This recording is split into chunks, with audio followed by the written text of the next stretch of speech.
Maybe.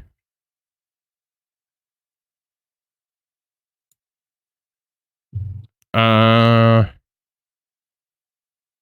right, so we're going to go to Twisted Fucker Corner. So, your discretion.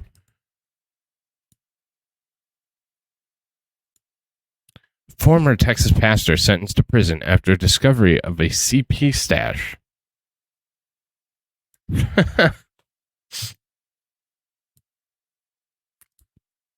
These are good at their job. They just aren't very nice. Austin, Texas. A Georgetown man was sentenced in federal court in Austin on Wednesday to 70 months in prison, 5.8 years, and 10 years of supervised release for an enhanced charge of possession of CP. Not long enough. According to court documents, David Lloyd Walter, 57, knowingly searched for, downloaded, distributed, and possessed child abuse material, including CP, some of which depicted "fuck you," using BitTorrent, a peer-to-peer file sharing network, during a search of Walter's home and vehicle in November 2022. 2 large computer hard drives were located and found to contain more than 100,000 images and more than 5,000 videos of abuse material. I feel you. At the time of his arrest, Walter was the pastor of a Faith Baptist church in Round Rock.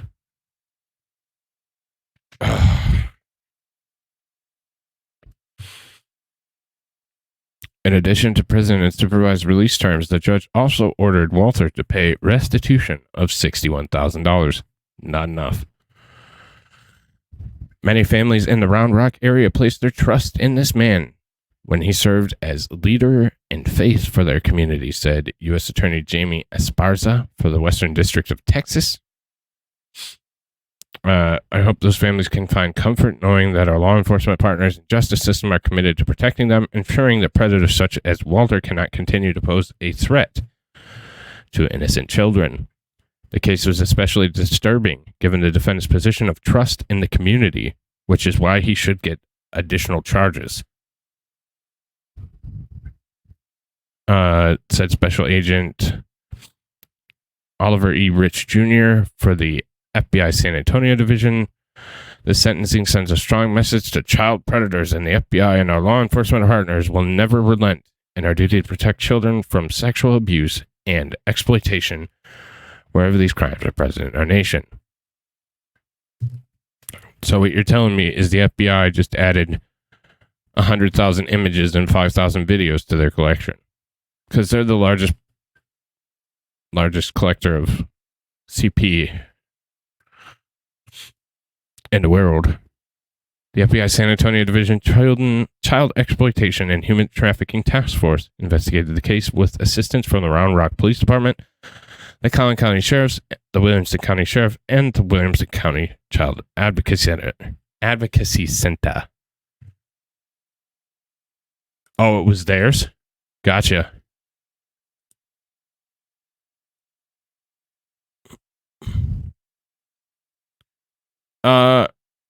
Who's ready for a good Me Too? It's been a while. I mean, Russell Brand was like a week ago. Ex-Trump aide says Rudy Giuliani stuck his hand up her skirt on the worst day in American history, January 6th.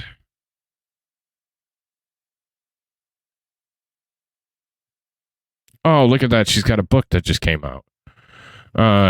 Trump aide Cassidy Hutchinson claims Rudy Giuliani sexually assaulted her on January 6th.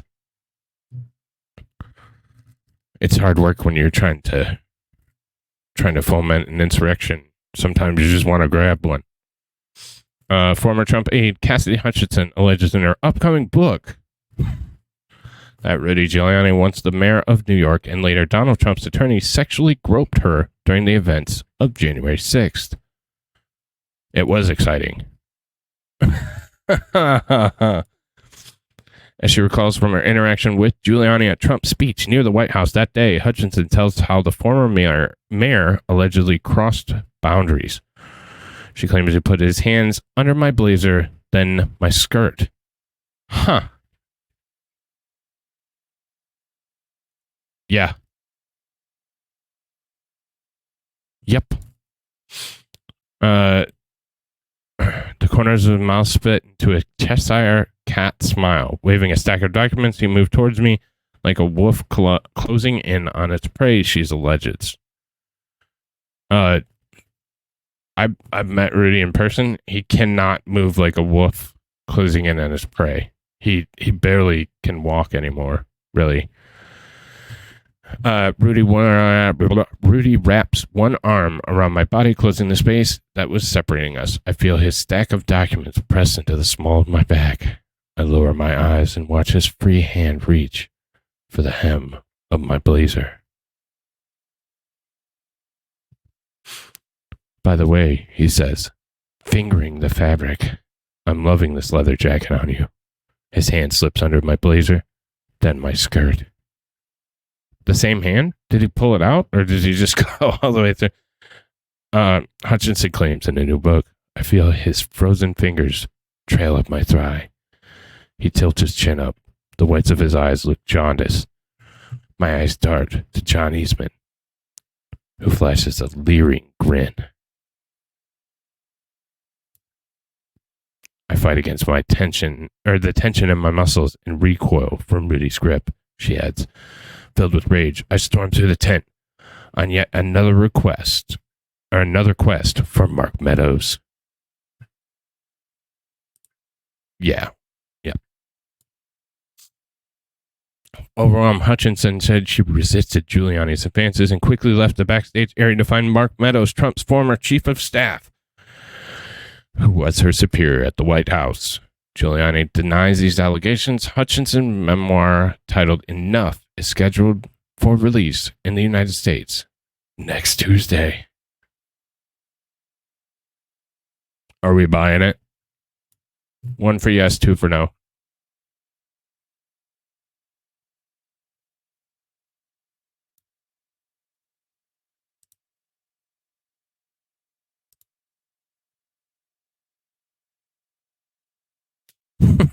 You liked it. Shut up.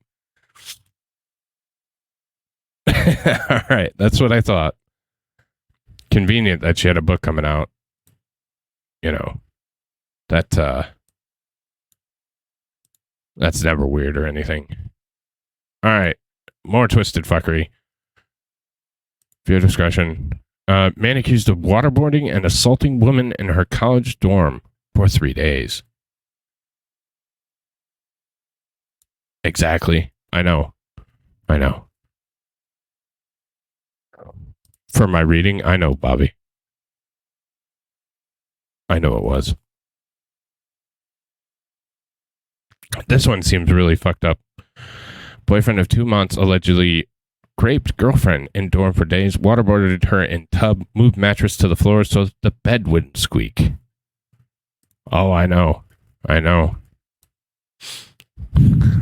Bobby. A Granite Falls, Minnesota man has been arrested and charged with the following allegations of confining his girlfriend within her dorm room at St. Catherine University. Throughout the weekend, he reportedly subjected her to acts of rape and assault. According to the legal complaint, 19-year-old Keanu Avery Labatt. No, that can't be his name. Arrived at university on a Thursday visit to his girlfriend's for 2 months. Upon his arrival, he came across text messages, images, and social media content that enraged him, leading to traumatic weekend marked by physical and sexual abuse. He looks like a douche.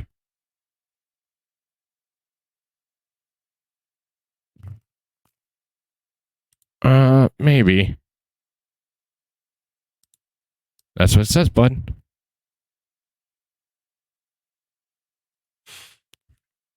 Is it Keanu? Is it like Keanu, that guy that plays a football player terribly? That's true.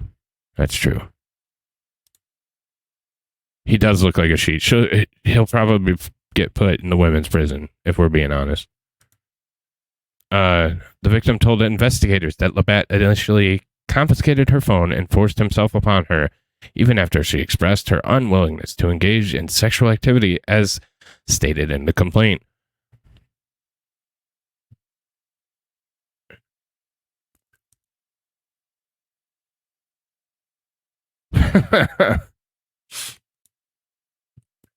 Labatt's aggression escalated, including acts of strangulation that left the victim lightheaded, along with threats to harm both her and her family. He also alluded to having previously held a knife to a former girlfriend's throat. Well, this guy seems like a stable genius. Why the fuck did you invite him into your dorm for a month? On Saturday, Labatt allegedly subjected the victim to waterboarding by placing her in a bathtub, covering her face with a washcloth, and pouring water over her. That's an advanced technique.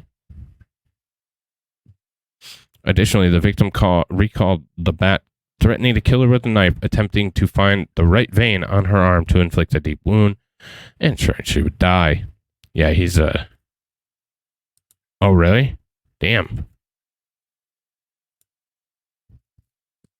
On Sunday morning, the victim managed to persuade Labatt to allow her to get food from the dining hall. He returned her phone and instructed her to maintain contact through Snapchat to prevent her escape.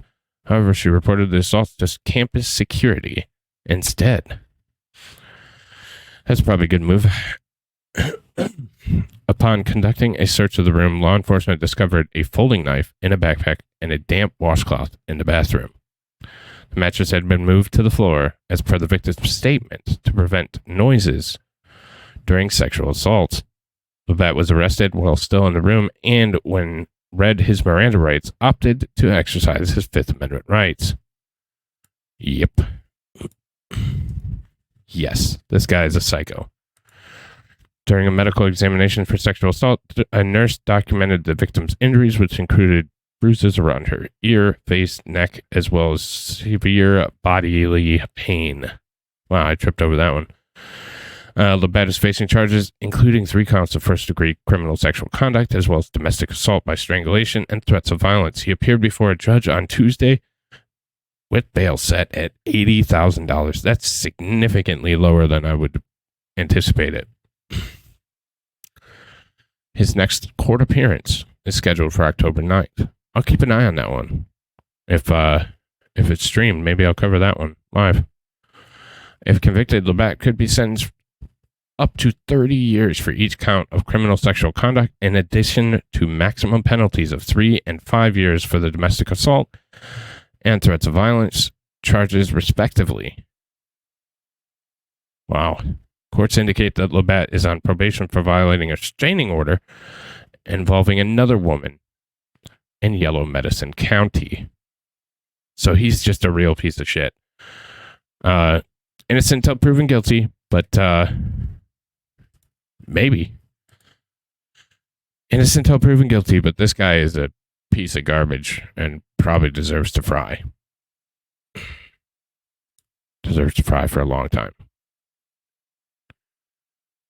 This one I thought was weird. Not nearly as terrible as the other ones that we've covered, but still pretty bad.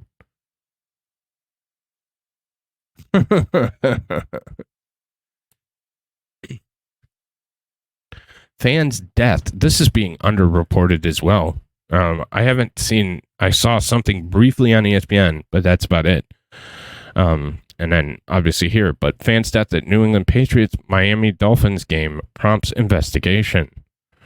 Authorities are conducting an investigation into the death of a New Hampshire man who lost his life following an incident during the New England Patriots Miami Dolphins game at Gillette Stadium on Sunday.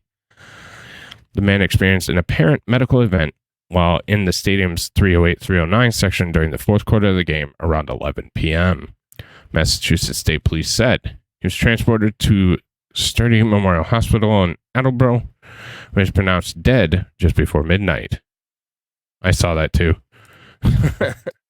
The Norfolk District Attorney's Office identified the man as 53-year-old Dale Mooney, hailing from Newmarket, New Hampshire. Mooney's wife, Lisa, shared with Boston 25 News that her husband had been an unwavering Patriots fan, holding season tickets for the past 30 years. She also fondly described him as a devoted father to their 2 adult sons. According to Lisa Maroney, her husband traveled from their home in Foxborough and attended the Patriots Dolphin games with friends. She recounted being told that during the game, her husband had encountered taunts from several Dolphins fans, which eventually escalated into alleged physical altercation. Yeah, could be, but he did get in a fight. Video showed stadium security intervening to break up what appeared to be a skirmish just moments before Mooney lost consciousness. Joey Kilmartin, an eyewitness, said it looked like people grabbing and pulling at each other. At first, at some point, the guy in the Dolphins jersey punched the victim in the face, and that's when the victim fell into a seat, unconsciousness. It's weird. Lisa Mooney said that the footage captured at Gillette Stadium will substantiate her assertion that her husband did not initiate any of the physical altercations. No charges yet. I thought there was the footage, but I don't want to watch the whole. Okay. We'll see if they have just the fight footage. Shows Mooney as he approaches a group of fans on the 300 level of the stadium. I mean, he was a drunk guy from Boston, and he got in a fight with a Dolphins fan. Is anybody surprised? No, they don't show the footage. There was not much. You're damn right it was. There wasn't much there as far as footage, but exactly. No, I completely agree. Here's one that will leave you scratching your head.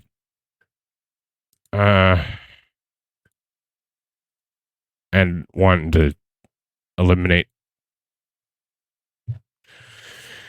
3 teams from the playoffs. 2 half-naked women, cellophane, whatever, trigger warning. 2 half-naked women arrested for drunkenly tossing a baby around like a toy at a Florida beach bar, police say. As you can see, their dangly beats are out. Volusia County, Florida. 2 women were arrested for abusing a child after being patrons at a bar in Daytona Beach. Said they saw them intoxicated and aggressively handling a child. Brianna LaFoe, 19 and 20-year-old Sierra Newell were arrested just before 1 a.m. near Wild Olive Avenue and Seabreeze Boulevard. I know where that's at. So that's really all that there is to this story. Those are the 2 individuals. Yeah, there's not a ton to the story, but that's another one that maybe we'll keep an eye on, because that's pretty fucky. Our civilization is crashing quickly, Digger. That's what's happening, and it's unfortunate. Very unfortunate. So we have one more sick fucker, and then the rest of it is much better. I don't know. It just happened 2 days ago, and there isn't a bunch of reporting out on it. If I can find more on it, I will certainly let you know. But there wasn't much at all. So, oh right, this is the last terrible one. Well, really terrible one. Too much BS craziness, too little time. Hell yeah. Yeah, fast, but not drunk and without pants on at a bar. I would hope not. Maybe you did.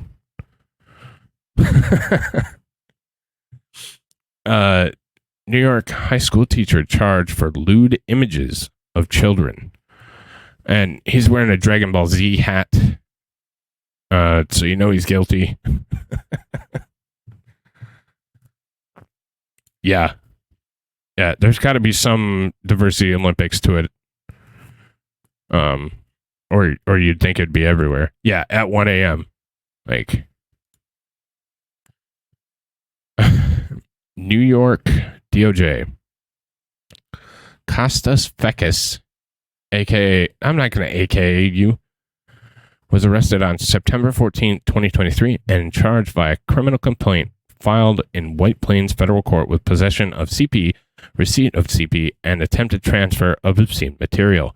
Fekis was present in White Plains Federal Court yesterday before U.S. Magistrate Judge Judith C. McCarthy, who ordered that Fekis be detained.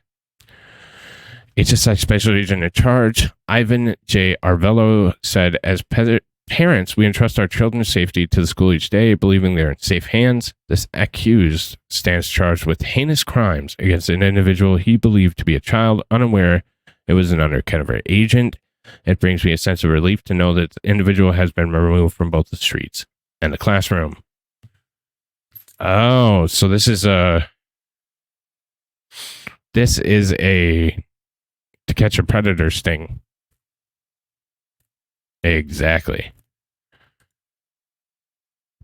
In December 2022, an undercover agent posing as a 13-year-old girl named Riley had a conversation on Kik with someone with the username CJ Justice. CJ's Kik account was registered to an email address, whatever. Among other things, CJ introduced himself as a 30-year-old male from New York who teaches high school physics. Of course he did. Sent her multiple photographs of himself to Riley that resemble a photograph of Fekis that had been posted on a public charter school's website. Repeatedly asked Riley for photographs, including photographs of her, quote, body. Sent a video of someone masturbating and several photographs of an erect wee-wee, including one from inside a classroom. Jesus Christ.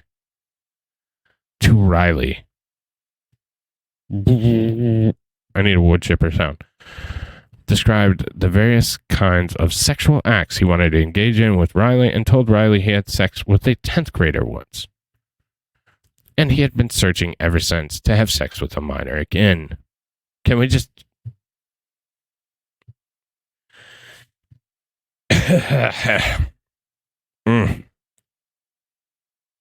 All right. In March 2023, law enforcement seized Fekis' cell phone and executed a search warrant to review the data from his cell phone.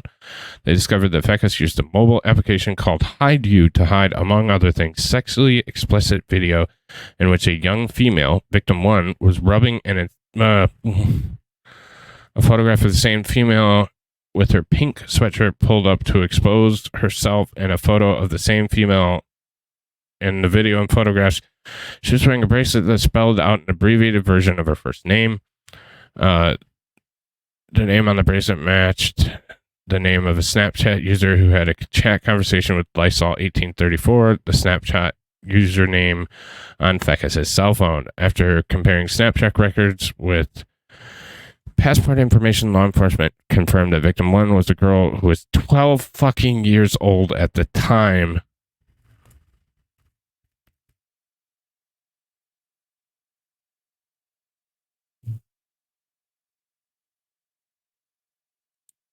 I think I skipped through it well enough, hopefully. Prior to his arrest, Fekis was a teacher at a public charter high school located in Upper Manhattan, New York. It appears that Fekis previously worked at several other schools in the Bronx and Westchester counties. 10 years in prison. 10 years in prison.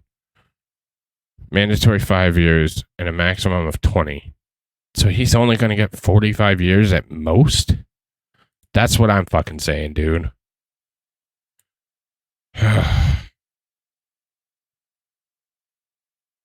He should. I can't even say it. It's not worth getting banned over that sick fuck.